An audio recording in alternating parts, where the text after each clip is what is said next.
Another thing we've taken action on is on illegal immigration. And people say, oh, Florida, you're not a border state. Why do you care about it? The media used to always give me grief because we've been doing this since my first year in office when we banned sanctuary cities. And we've done a bunch of stuff. But here's the thing.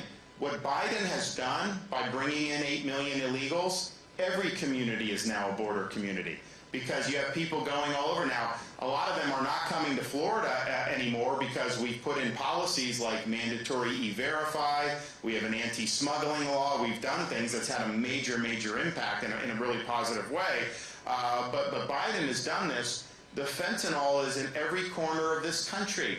You know, traveling around Iowa, I've met parents that have lost lost kids to fentanyl. And it's really getting poisoned by fentanyl because in almost every instance when I talk to these parents, it's not that the kids were addicted to drugs. It was that they took one pill thinking it was something else, happened to be laced with fentanyl, and it poisoned them to death.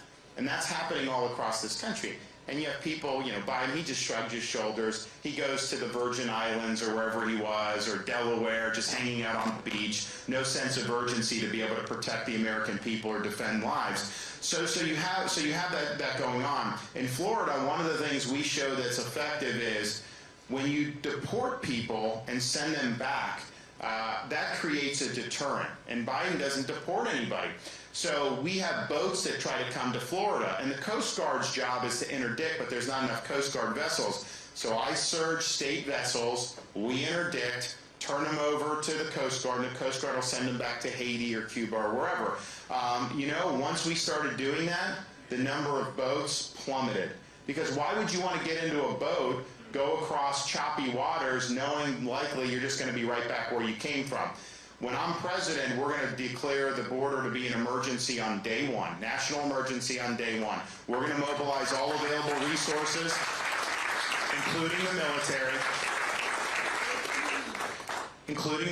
to be at the border, stop the invasion, not entertain these claims coming in, but ensuring that the people here illegally, particularly the 8 million Biden has let in, they need to be sent back to their home countries. Once you do that, people are not going to want to pay the drug cartels $10,000 to be able to get passage to the southern border. People are willing to do that because they know if you just show up at the border, they give you a letter to say, come back in 3 years for a court date. Enjoy your stay. Your expense, too, as taxpayers, by the way. That is an insane policy.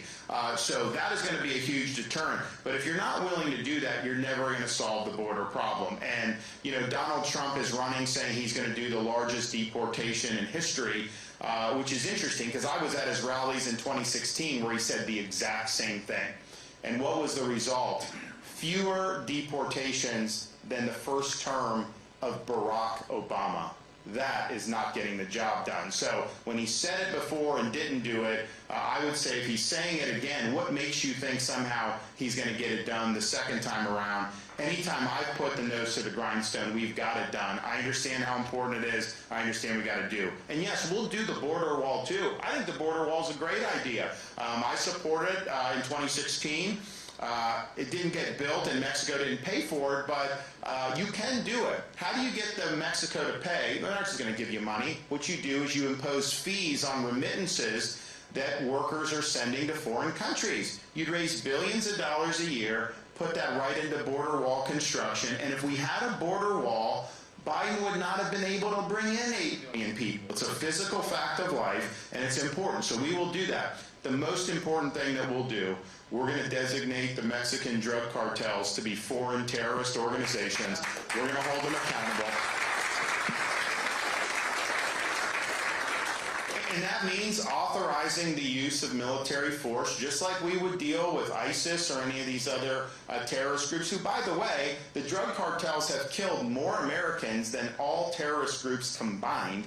They've killed hundreds of thousands of people over the last decade. And so I think you not only have a right as president, you have a duty as commander-in-chief to fight back on behalf of the American people. So we're going to do that, and I can pledge to you this. We've been talking about this border for years and years and years.